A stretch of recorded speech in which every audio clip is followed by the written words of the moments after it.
Blocking someone on Pinterest is a straightforward process that helps you manage your interactions on the platform. Follow these steps to block a user effectively. Step 1. Log into your account. Open the Pinterest app or website and log into your account using your credentials.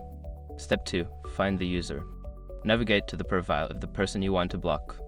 You can do this by searching for their name in the search bar or clicking on their username from a pin or board. Step 3. Access the options menu. Once you are on the user's profile, look for the 3 dots or the options menu, usually located at the top right corner of their profile page. Step 4. Select block. From the options menu, select the block option. A confirmation prompt may appear asking if you are sure you want to block this user. Step 5. Confirm the block. Confirm your decision to block the user.